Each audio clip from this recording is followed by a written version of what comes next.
ಹರೇ ಶ್ರೀನಿವಾಸ. ಪರಮ ಪೂಜ್ಯ ವಿಶ್ವೇಶತೀರ್ಥ ಶ್ರೀಪಾದಂಗಳವರ ಕರಕಮಲ ಸಂಜಾತರಾದ ಶ್ರೀ ವಿಶ್ವಪ್ರಸನ್ನ ತೀರ್ಥ ಶ್ರೀಪಾದಂಗಳವರು ರಾಮನಲ್ಲಾನ ಪ್ರಾಣ ಪ್ರತಿಷ್ಠಾಪನೆಯನ್ನು ಅಯೋಧ್ಯೆಯಲ್ಲಿ ಮುಗಿಸಿ 48 ದಿನಗಳ ಮಂಡಲ ಉತ್ಸವವನ್ನು ವೈಭವದಿಂದ ಮುಗಿಸಿ ಪ್ರಥಮ ಬಾರಿಗೆ ಬೆಂಗಳೂರಿಗೆ ಬಂದರು. ಮಾರ್ಚ್ 14ನೇ ತಾರೀಕು ಬೆಂಗಳೂರು PS ಕಾಲೇಜಿಂದ ದೊಡ್ಡ ಗಣೇಶನ ಗುಡಿವರೆಗೂ ಬೈಕ್ ರ್ಯಾಲಿ ಆಯೋಜಿಸಲಾಗಿತ್ತು. ಸಾವಿರಾರು ಜನ ಬೈಕ್ ರ್ಯಾಲಿಯಲ್ಲಿ ಭಾಗವಹಿಸಿದ್ದರು. ದೊಡ್ಡ ಗಣೇಶನ ಗುಡಿಯಿಂದ ವಿದ್ಯಾಪೀಠದವರೆಗೂ ಸ್ವಾಮಿಗಳನ್ನು ಮೆರವಣಿಗೆಯಲ್ಲಿ ಅತಿ ವಿಜೃಂಭಣೆಯಿಂದ ಕರೆತರಲಾಯಿತು. ವಿದ್ಯಾಪೀಠದಲ್ಲಿ ಅತ್ಯಂತ ವೈಭವದಿಂದ ಕಾರ್ಯಕ್ರಮ ತುಂಬ ಚೆನ್ನಾಗಿ ನಡೆಯಿತು. ಹೇಗೆ ನಡೆಯಿತು ಅಂತ ನೋಡೋಣ, ಬರ್ತೀರಾ?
ಮುಂದ್ಗಡೆ ಕೆಲ್ಸ ಬೇಕಂತ ಸ್ವಲ್ಪ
ರಾಮದೇವ್ರ ತೋರಿಸಿದ್ರೆ ಜೈ ಶ್ರೀರಾಮ್, ಜೈ ಶ್ರೀರಾಮ್.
यस्यां हिरण्यं विन्देयं कामश्वं पुरुषाणाम्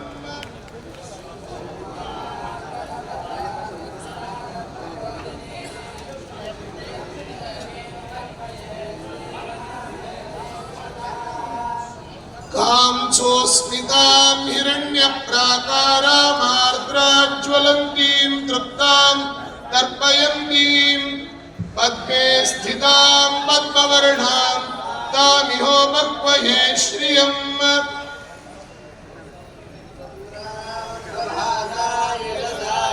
ಶ್ರೀರಾಮಚಂದ್ರನ ಜನ್ಮಭೂಮಿಯಲ್ಲಿ ಭವ್ಯವಾದಂತಹ ಶ್ರೀರಾಮಚಂದ್ರನ ಮಂದಿರ ಇರಬೇಕು ಅನ್ನುವಂತಹದ್ದು ಸನಾತನಿಗಳ ಹಿಂದೂ ಧರ್ಮೀಯರ ಎಲ್ಲರ ಶತಮಾನಗಳ ಕನಸು ಅದಿವತ್ತು ನನಸಾಯಿತು. ಭವ್ಯವಾದ ಮಂದಿರ ನಿರ್ಮಾಣ ಆಗಿ ಮಂದಿರದಲ್ಲಿ ಶ್ರೀರಾಮಚಂದ್ರನ ಬಾಲರಾಮನ ಪ್ರಾಣ ಪ್ರತಿಷ್ಠೆಯು ಕೂಡ ನಡೆದಾಯಿತು. ಇವತ್ತು ನಾವು ಅಲ್ಲಿ ಮಂಡಲೋತ್ಸವವನ್ನು ನಡೆಸಬೇಕು ಅಂತ ಸಂಕಲ್ಪಿಸಿ ಮಂಡಲೋತ್ಸವವನ್ನು ಪೂರೈಸಿ ಬಂದಿದ್ದೇವೆ. ಈ ಮಂಡಲೋತ್ಸವವನ್ನು ನಡೆಸಬೇಕು ಅಂತಂದಾಗ ಇದು ದೊಡ್ಡ ಜವಾಬ್ದಾರಿ. ಹೇಗೆ ನಿರ್ವಹಣೆ ಮಾಡಬೇಕು ಅಂದ್ರೆ ನಿರ್ವಾಹಕರು ಯಾರು ಮುಂದೆ ಪ್ರಶ್ನೆ ಬಂದಾಗ ನಮಗೆ ಮಾರ್ಗದರ್ಶಕರು ನಮ್ಮ ಗುರುಗಳು. ನಮ್ಮ ಗುರುಗಳು ಸ್ಥಾಪಿಸಿರುವಂತಹ ಇವತ್ತಿಗೆ 65 ವರ್ಷಗಳನ್ನು ಅಧಿಕವಾಗಿ ಹಿಂದೆ ಸ್ಥಾಪಿತವಾಗಿರತಕ್ಕಂತಹ ಪೂರ್ಣಪ್ರಜ್ಞ ವಿದ್ಯಾಪೀಠ ಇದೆ. ಇಲ್ಲಿಂದ ಸಹಸ್ರಾರು ಮಂದಿ ವಿದ್ವಾಂಸರು, ನುರಿತ ವಿದ್ವಾಂಸರು ಹೊರಬಂದಿದ್ದಾರೆ. ಹಾಗಾಗಿ ಅದರ ಜವಾಬ್ದಾರಿ ಎಲ್ಲ ವ್ಯವಸ್ಥೆಗಳನ್ನು ಪೂರ್ಣಪ್ರಜ್ಞ ವಿದ್ಯಾಪೀಠ ನಡೆಸಬೇಕು ಅಂತ ಹೇಳಿಕೊಂಡು ನಮ್ಮ ಪ್ರಾಂಶುಪಾಲರಿಗೆ ಅದರ ಜವಾಬ್ದಾರಿ ನೀಡಿದೆವು. ಅವರದಕ್ಕೆ ಬೇಕಾಗಿರುವ ಎಲ್ಲ ವ್ಯವಸ್ಥೆಯನ್ನು ಮಾಡಿಕೊಟ್ಟರು. ಧಾರ್ಮಿಕ ವಿಧಿವಿಧಾನಗಳೆಲ್ಲ ಹೇಗಾಗಬೇಕು ಅನ್ನೋದರದ್ದೆಲ್ಲ ವ್ಯವಸ್ಥೆ ಅವರ ಮೂಲಕ ನಡೆದರೆ ಬಂದವರನ್ನೆಲ್ಲ ಸಂಜೆಗೆ ಉತ್ಸವ ಆಗಬೇಕು. ಉತ್ಸವಕ್ಕೆ ಬರುವವರನ್ನೆಲ್ಲರೂ ಕೂಡ ಅವರಿಗೆ ವ್ಯವಸ್ಥೆ ಆಗಬೇಕು. ಅದರ ಜವಾಬ್ದಾರಿ ಯಾರಿಗೆ ಕೊಡೋದು ಅಂತ ತೀರ್ಮಾನ ಮಾಡಿದ ಪ್ರಶ್ನೆ ಬಂದಾಗ ಅದರ ನಮ್ಮ ಉಡುಪಿಯ ಕಡೆಗೆ ಇಂತಹ ವ್ಯವಸ್ಥೆಗಳು, ಉತ್ಸವಗಳು ಪ್ರತಿನಿತ್ಯ ಎಂಬಂತೆ ನಡೀತಾ ಇರ್ತವೆ. ಆವಾಗ ನಮಗೆ ಕಂಡದ್ದು ನಮ್ಮ ಉಡುಪಿಯ ಮಾಜಿ ಶಾಸಕರಾಗಿರತಕ್ಕಂತಹ ರಘುವತಿ ಭಟ್ರು ಹಾಗೂ ಅವರ ಹಿಂದೆ ಇರತಕ್ಕಂಥ ದೊಡ್ಡ ಒಂದು ತಂಡ, ವಿಶೇಷವಾಗಿ ನಮ್ಮ ಮಹೇಶ್ ಠಾಕೂರ್ ಅವರು, ಸುವರ್ಧನ ನಾಯಕ್ ಅವರು.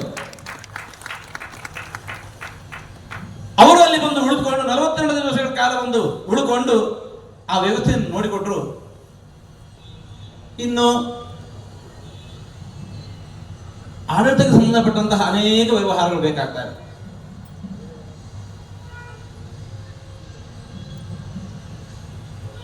ಉಳಿದುಕೊಂಡ ಸ್ಥಳದಿಂದ ಹೊರಗೆ ಬೀದಿಗೆ ಇಳಿಬೇಕು ಅಂತಂದ್ರೆ ಅಲ್ಲಿ ಇಲ್ಲಿ ಬರಬೇಡಿ, ಅಲ್ಲಿ ಹೋಗ್ಬೇಡಿ, ಇಲ್ಲಿ ಹೋಗ್ಬೇಡಿ ಅಂತ ಎಲ್ಲ ಕಡೆ ಆ ಜನ ಸಮ್ಮರ್ದ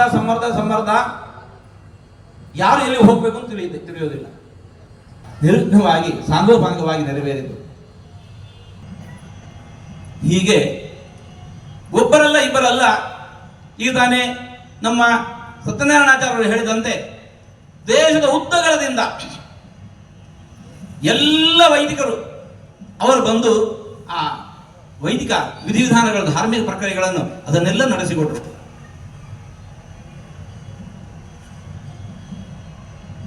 ಹೀಗೆ ಒಬ್ಬರಲ್ಲ ಇಬ್ಬರಲ್ಲ ಅನೇಕರ ಒಗ್ಗೂಡುವಿಕೆಯಿಂದಾಗಿ ಈ ಮಂಡಲೋತ್ಸವ ಸಂಪನ್ನಗೊಂಡಿತು. ಇವೆಲ್ಲಕ್ಕೂ ಕೂಡ ನಮ್ಮ ರಾಮ ಜನ್ಮಭೂಮಿ ತೀರ್ಥಕ್ಷೇತ್ರ ಟ್ರಸ್ಟ್, ಅಲ್ಲಿ ನಮ್ಮವರೇ ಆಗಿರತಕ್ಕಂತಹ ಕನ್ನಡಿಗರಾಗಿರತಕ್ಕಂತಹ ಗೋಪಾಲ್ಜಿ ಅವರಿದ್ದಾರೆ, ಕಾರ್ಯದರ್ಶಿಗಳು ಸಂಪತರಾಯಜಿ ಅವರಿದ್ದಾರೆ, ಇನ್ನೂ ಅನೇಕ ಮಹನೀಯರು. ಅವರೆಲ್ಲರೂ ಕೂಡ ಹೌದು ರಾಮದೇವರ ಉತ್ಸವ ಇಷ್ಟು ವೈಭವವಾಗಿ ಆಗಬೇಕು ಅಂತ ಹೇಳಿಕೊಂಡು ಎಲ್ಲ ಬಗೆಯ ವ್ಯವಸ್ಥೆಗಳನ್ನು ಕೂಡ ಅವರು ಮಾಡಿಕೊಟ್ಟರು. ಈ ಎಲ್ಲದರ ಹಿನ್ನೆಲೆಯಲ್ಲಿ ರಾಮದೇವರ ಉತ್ಸವ ವೈಭವದಿಂದ ನಡೆಯಿತು. ರಾಮದೇವರು ನಮ್ಮೆಲ್ಲರ ಕೈಯಿಂದ ಆ ಉತ್ಸವವನ್ನು ಸ್ವೀಕರಿಸಿದರು. ಇಂತಹ ಒಂದು ಉತ್ಸವಕ್ಕೆ, ರಾಮದೇವರ ಉತ್ಸವಕ್ಕೆ ಮಾಡುವುದಕ್ಕೆ ನಮಗೊಂದು ಅವಕಾಶ ಸಿಕ್ಕದ್ದು ಇದು ನಾವು ಮಾಡಿದ ಪುಣ್ಯ ಅಲ್ಲ, ನಮ್ಮ ಗುರುಗಳು ಮಾಡಿರತಕ್ಕಂತಹ ರಾಮದೇವರ ಸೇವೆ ಅದು ನಮಗೆ ಫಲರೂಪವಾಗಿ ಒದಗಿದ್ದು ಇಂಥ ಅವಕಾಶ ನಮಗೆ ಸಿಕ್ಕಿತು. ಈ ಉತ್ಸವ 47 ದಿವಸಕ್ಕೆ ನಿಲ್ಲಬಾರದು, ನಿತ್ಯೋತ್ಸವವಾಗಬೇಕು. ನಿತ್ಯೋತ್ಸವ ನಿತ್ಯ ದಾನಂ ನಿತ್ಯ ಶ್ರೀ ನಿತ್ಯಶೋ ಯಶಃ. ಯಾರಿಗೆ? ಯೇಷಾಂ ಹೃದಯಸ್ಥೋ ಭಗವಾನ್ ಮಂಗಲಾಯತನೋ ಹರಿ. ಮಂದಿರದಲ್ಲಿ 42 ದಿವಸಗಳ ಕಾಲ ಉತ್ಸವ ನಡೆಯಿತು. ಇನ್ನೂ ಉತ್ಸವ ಆಗಬೇಕಾದದ್ದು ರಾಮರಾಜ್ಯದಲ್ಲಿ, ಭರತಖಂಡದಲ್ಲಿ ಎಲ್ಲ ಕಡೆ ಕೂಡ ಈ ಉತ್ಸವ ನಡೆಯಬೇಕು. ರಾಮನನ್ನು ಕೇವಲ ಅಲ್ಲಿರತಕ್ಕಂತಹ ಗರ್ಭಗುಡಿಯೊಳಗೆ ಪ್ರತಿಷ್ಠೆ ಮಾಡಿದ್ರೆ ಸಾಲದು, ಎಲ್ಲರ ಹೃದಯದೊಳಗೆ ರಾಮನ ಪ್ರತಿಷ್ಠೆ ಆಗಬೇಕು. ನಮ್ಮ ಮಂದಿ ಎಲ್ಲರೂ ಕೂಡ ರಾಮ ಮಂದಿರ ಆಗಬೇಕು. ವಿಶೇಷವಾಗಿ ನಮ್ಮ ಮುಂದಿನ ಸಂತತಿ, ವಿಶೇಷವಾಗಿ ನಮ್ಮ ಮುಂದಿನ ಮಕ್ಕಳು, ಅವರೆಲ್ಲರೂ ಕೂಡ ರಾಮ ಮಂದಿರ ಆಗಬೇಕು. ಅವರ ಹೃದಯದೊಳಗೆ ರಾಮನ ಪ್ರತಿಷ್ಠೆ ಆಗಬೇಕು. ಮಂದಿರ ಶತಶತಮಾನಗಳ ಹೋರಾಟದ ಫಲವಾಗಿ, ಅದೆಷ್ಟು ಮಂದಿಯ ಬಲಿದಾನದ ಫಲವಾಗಿ, ಅದೆಷ್ಟು ಕಾನೂನಾತ್ಮಕ ಹೋರಾಟದ ಫಲವಾಗಿ ಮಂದಿರ ನಿರ್ಮಾಣ ಆಗಿದೆ. ಎಷ್ಟು ಕಾಲ ಉಳಿಯಬೇಕು? 10 ವರ್ಷ, 100 ವರ್ಷ, 200 ವರ್ಷ, 1000 ವರ್ಷ ಅಲ್ಲ, ಆಚಂದ್ರಾರ್ಕವಾಗಿ ಮಂದಿರವಾಗಿ ಉಳಿಯಬೇಕು. ನಮ್ಮ ಮಕ್ಕಳು ನಮ್ಮ ಸಂಸ್ಕೃತಿಯಿಂದ ದೂರ ಆದರು ಅಂತಂದ್ರೆ ಇಂತಹ ಅಪಾಯ ತಪ್ಪಿದ್ದಲ್ಲ. ಆ ಎಚ್ಚರಿಕೆಯೊಂದಿಗೆ ಈ ಉತ್ಸವವನ್ನು ಆಚರಿಸಬೇಕು. ಈ ಉತ್ಸವ ಇವತ್ತಿಗೆ ಮಾತ್ರ ಅಲ್ಲ, ಅಖಂಡವಾಗಿ ಇಲ್ಲಿ ಉಳಿಬೇಕು ಅಂತಿದ್ರೆ ನಮ್ಮ ಮಕ್ಕಳನ್ನು ನಾವು ಹಾಗೆ ಬೆಳೆಸಬೇಕು.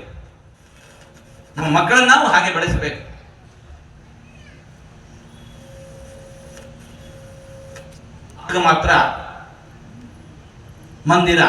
ಮಂದಿರವಾಗಿ ಆ ಚಂದ್ರಾರ್ಕ ಉಳಿಲಿಕ್ಕೆ ಸಾಧ್ಯ. ಇದು ಒಂದೆಡೆ. ಇನ್ನೊಂದೆಡೆ ರಾಮನನ್ನು ನಾವು ಪ್ರತಿಷ್ಠೆ ಮಾಡಿ ಆಯಿತು, ರಾಮವನ್ನು ಆಚರಿಸ್ತಾ ಇದ್ದೇವೆ. ಹಾಗೆ ಬಗೆ ಬಗೆಯ ಖಾದ್ಯ, ನೈವೇದ್ಯ, ಪುಷ್ಪ, ಮಾಲೆಗಳು, ಉತ್ಸವ, ವಾದ್ಯ ಇವುಗಳಿಂದ ಗಾನ ವೈಭವದಿಂದ ದೇವರ ಉತ್ಸವವನ್ನು ಮಾಡ್ತಾ ಇದ್ದೇವೆ. ಅವಶ್ಯವಾಗಿ ಮಾಡಬೇಕು. ಆದರೆ ಅದೇ ಹೊತ್ತಿಗೆ ಯಾವತ್ತು ರಾಮನ ಪ್ರತಿಷ್ಠೆ ಆಗಿದೆ, ಇದು ರಾಮರಾಜ್ಯ ಆಯಿತು. ಆ ರಾಮರಾಜ್ಯದಲ್ಲಿ ಯಾರೋ ಕೆಲವರು ದುಃಖದಿಂದ ಇದ್ದಾರೆ ಅಂತಂದ್ರೆ ರಾಮನಿಗೆ ಇದು ಖುಷಿ ಕೊಡುವ ವಿಚಾರ ಅಲ್ಲ. ರಾಮ ಈ ಉತ್ಸವವನ್ನು ಒಪ್ಪೋದಿಲ್ಲ. ರಾಮಾಯಣವನ್ನು ತೆಗೆದು ನೋಡಿ, ಪ್ರಜೆಗಳಲ್ಲಿ ಯಾರನ್ನಾದ್ರೂ ಮನೆಯಲ್ಲಿ ದುಃಖ ಆಯಿತು ಅಂತಂದ್ರೆ, ಕಷ್ಟ ಇತ್ತು ಅಂತಂದ್ರೆ ರಾಮದೇವರಿದ್ದು ನನ್ನ ದುಃಖ ಅಂತ ಭಾವಿಸ್ತಾ ಇದ್ದ. ಪ್ರಜೆಗಳಲ್ಲಿ ಮನೆಯಲ್ಲಿ ಹಬ್ಬ ಆಯಿತು, ಉತ್ಸವ ಆಯಿತು ಅಂತಂದ್ರೆ ಅದು ತನ್ನ ಉತ್ಸವ ಅಂತ ಭಾವಿಸ್ತಾ ಇದ್ದ. ರಾಮ ರಾಜ್ಯದಲ್ಲಿ ಮಂದಿ ಕಷ್ಟದಲ್ಲಿ ಬಳಲ್ತಾ ಇದ್ದಾರೆ, ದುಃಖದಲ್ಲಿದ್ದಾರೆ. ರಾಮದೇವರಿಗೆ ನಾವು ಉತ್ಸವ ಮಾಡ್ತೇವೆ ಅಂತಂದ್ರೆ ರಾಮ ಈ ಉತ್ಸವವನ್ನು ಒಪ್ಪೋದಿಲ್ಲ.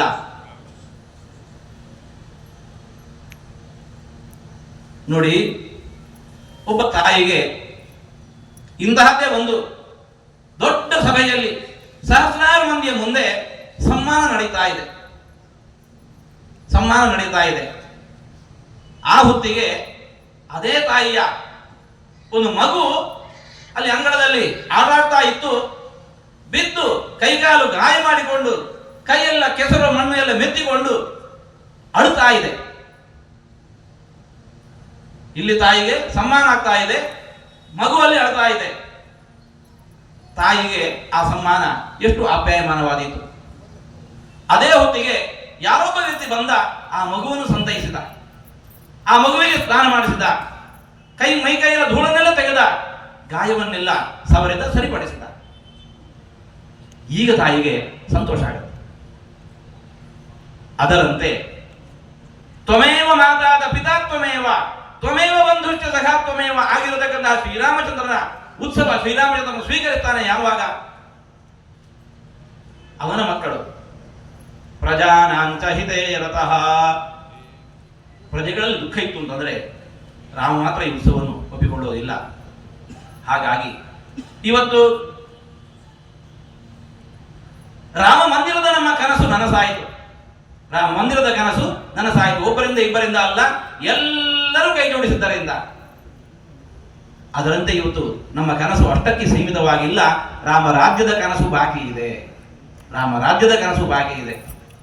ನಾವೆಲ್ಲರೂ ಕೂಡ ರಾಮ ಮಂದಿರವನ್ನು ಕಟ್ಟಲಿಕ್ಕೆ ಹೇಗೆ ನಾವೆಲ್ಲ ಕೈ ಜೋಡಿಸಿದ್ದೇವೆ, ರಾಮ ರಾಜ್ಯದ ನಿರ್ಮಾಣದಲ್ಲಿ ಕೂಡ ನೀವೆಲ್ಲರೂ ಕೈ ಜೋಡಿಸಿದೆವು ಅಂತಂದ್ರೆ ಹೇಗೆ?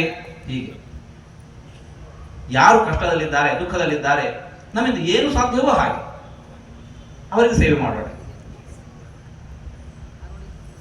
ಸಾಮರ್ಥ್ಯ ಇರುವವರು, ಇದು ದೇವರಿಗೊಂದು ಮನೆ ಆಯಿತು, ಕಷ್ಟದಲ್ಲಿರುವವರಿಗೆ ಮನೆ ಮಾಡಿಕೊಳ್ಳಿಕ್ಕೆ ಆಗಲಿಲ್ಲ, ಅವನಿಗೊಂದು ಮನೆ ಕಟ್ಟಿಕೊಡೋಣ. ಬದುಕಲ್ಲಿ ಒಂದು ಬಾರಿ ಸುಮಾರು 10 ಲಕ್ಷದ ಒಳಗೆ ಒಂದು ಪುಟ್ಟ ಮನೆ ನಿರ್ಮಾಣ ಮಾಡಿಕೊಡ್ಲಿಕ್ಕಾಗತ್ತೆ, ಮಾಡಿಕೊಡೋಣ. ಅವನಿಗೆ ಹೇಳೋಣ, ಇದು ನಾನು ಕೊಟ್ಟದಲ್ಲ, ಇದು ರಾಮದೇವರ ಪ್ರಸಾದ. ರಾಮದೇವರ ಹತ್ರ ಹೋದಾಗ ನಾವು ಹೇಳೋಣ, ದೇವರೇ ನಿನ್ನ ಸೇವೆ ಈ ರೀತಿಯಾಗಿ ಒಂದು ಮಾಡಿ ಬಂದಿದ್ದು ನಿನ್ಗೆ ಸಮರ್ಪಿತ. ಲೈಫಲ್ಲಿ ಒನ್ ಟೈಮ್ ಸಾಮರ್ಥ್ಯಗಳು ಮಾಡ್ಲಿಕ್ಕಾಗತ್ತೆ. ಇಲ್ಲ, ಎಲ್ಲರೂ ಊರವರೆಲ್ಲ ಸೇರಿಕೊಂಡು ಈ ಕಾರ್ಯವನ್ನು ಮಾಡ್ಲಿಕ್ಕಾಗತ್ತೆ. ಕಳೆದ ಮಾರ್ಚ್ ಏಪ್ರಿಲ್ ಅಲ್ಲಿ ನಮ್ಮ ಉಡುಪಿಯಲ್ಲಿ ಬ್ರಹ್ಮಾವರದ ಬಳಿ ಇರುವ ಹೇರೂರು ಅನ್ನುವ ಊರಲ್ಲಿ ಹೀಗೆ ಮಳೆಗಾಲದಲ್ಲಿ ಒಂದು ಮನೆ ಬಿದ್ದು ಹೋಗಿತ್ತು. ಒಬ್ಬ ವೃದ್ಧ ಮಹಿಳೆ, ಅವಳಿಗೊಬ್ಬ ಮಗ, ಮನೆ ಇಲ್ಲ. ಊರವರೆಲ್ಲ ಸೇರಿಕೊಂಡು ಮನೆ ಕಟ್ಟಿಕೊಟ್ರು. ಕಲ್ಲಿನ ವ್ಯಾಪಾರಿ ಕಲ್ಲು ಕೊಟ್ಟ, ಮರದ ವ್ಯಾಪಾರಿ ಮರ ಕೊಟ್ಟ, ಸಿಮೆಂಟ್ನ ವ್ಯಾಪಾರಿ ಸಿಮೆಂಟ್ ಕೊಟ್ಟ, ಕಬ್ಬಿಣದ ವ್ಯಾಪಾರಿ ಕಬ್ಬಿಣ ಕೊಟ್ಟ. ಒಬ್ಬ ಬಿಲ್ಡರ್ ಬಂದು ತಾನದನ್ನು ಕಟ್ಟಿಕೊಡುವ ವ್ಯವಸ್ಥೆಯನ್ನು ತಾನು ಮಾಡಿದ. ಗೃಹ ಪ್ರವೇಶ ಸಮಯದಲ್ಲಿ ಅಡುಗೆಯವರು ಬಂದು ಇದನ್ನು ರಾಮದೇವರ ಸೇವೆ ಅಂತ ಮಾಡಿ ಹೋದ್ರು. ಪುರೋಹಿತರು ಇದು ರಾಮದೇವರ ಸೇವೆ ಅಂತ ಬಂದು ಮಾಡಿ ಹೋದ್ರು. ಪೆಂಡಲ್ ಹಾಕುವ ಇದು ರಾಮದೇವರ ಸೇವೆ ಅಂತ ಮಾಡಿ ಹೋದರು. ಊರವರು ಎಲ್ಲ ಸೇರಿಕೊಂಡು ಒಂದು ಮನೆ ನಿರ್ಮಾಣ ಮಾಡಿಕೊಂಡ್ರು. ಕಳೆದ ವರ್ಷ ಅದರ ಉದ್ಘಾಟನೆ ನಾವೇ ಹೋಗಿದ್ವಿ.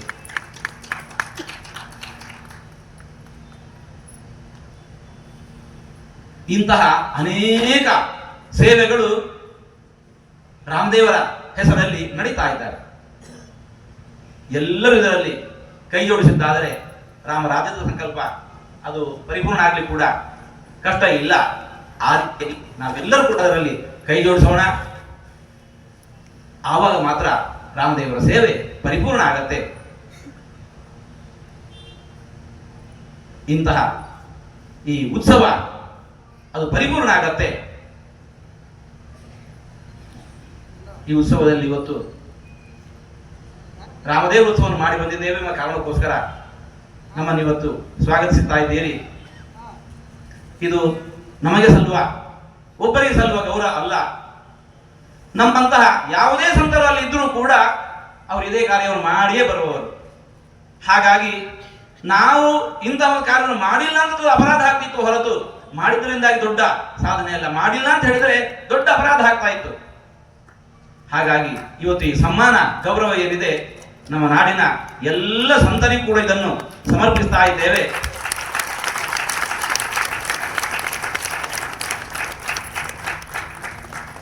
ಎಲ್ಲರಿಗೂ ಹಂಚಿದಾಗ ನಮಗುಳಿಯುವಂತಹದ್ದು ಏನಿದೆ ಅಲ್ಲ ಅದನ್ನಷ್ಟೇ ನಾವು ಸ್ವೀಕರಿಸ್ತೇವೆ. ಆಕಾಶ ಫಲಿತಂ ತೋಯಂ ಯಥಾ ಗಚ್ಚತಿ ಸಾಗರಂ ಸರ್ವದೇವ ನಮಸ್ಕಾರ ಕೇಶವಂ ಪ್ರತಿ ಗಚ್ಚತಿ ಅಂತ ಹೇಳ್ತಾ ಈ ಎಲ್ಲ ಉತ್ಸವವನ್ನು ರಾಮದೇವರ ಉತ್ಸವ ಅಂತ ರಾಮದೇವರಿಗೆ ಸಮರ್ಪಿಸಿ ಇದರಲ್ಲಿ ಇಂತಹದ್ದೊಂದು ಸಭೆಯನ್ನು, ಒಂದು ಅಭಿನಂದನಾ ಸಮಿತಿಯನ್ನು ರಚಿಸಿ ಈ ಅಭಿನಂದನಾ ಕಾರ್ಯವನ್ನು ನಡೆಸಿಕೊಟ್ಟಿರುವಂತಹ ಇವತ್ತು ಒಬ್ಬರಲ್ಲ ಇರುವರಲ್ಲ ಅನೇಕ ಮಂದಿ ಸಾಮಾಜಿಕ ಧುರೀಣರು ನೀವೆಲ್ಲ ಬಂದು ಮಾಡಿಸಿಕೊಟ್ಟಿದ್ದೀರಿ. ನಮ್ಮ ಬೇಲಿಮಠದ ಶ್ರೀಗಳವರು ನಮ್ಮ ಹಿಂದೂ ಸಮಾಜಕ್ಕೆ ಭದ್ರ ಬೇಲಿಯಾಗಿರುವವರು. ನಮ್ಮ ಗುರುಗಳ ವಿಶೇಷ ಪ್ರೀತಿ ಪಾತ್ರರು. ಹಾಗಾಗಿ ಇವತ್ತು ಅದೇ ಪ್ರೀತಿ ನಮ್ಮ ಮೇಲೆ ಅವರು ತೋರ್ತಾ ಇದ್ದಾರೆ. ಶ್ರೀಗಳವರನ್ನು ಕೂಡ ನಾವು ಹೃತ್ಪೂರ್ವಕವಾಗಿ ಅಭಿನಂದಿಸಿ, ನೆರೆದಿರುವ ಊರವರೆಲ್ಲ ಇರುವವರೆಲ್ಲ ಅನೇಕ ಸಮಾಜದ ನೇತಾರರು ನೀವೆಲ್ಲ ಬಂದು ಈ ಕಾರ್ಯಕ್ರಮವನ್ನು ನಡೆಸಿಕೊಟ್ಟಿದ್ದೀರಿ.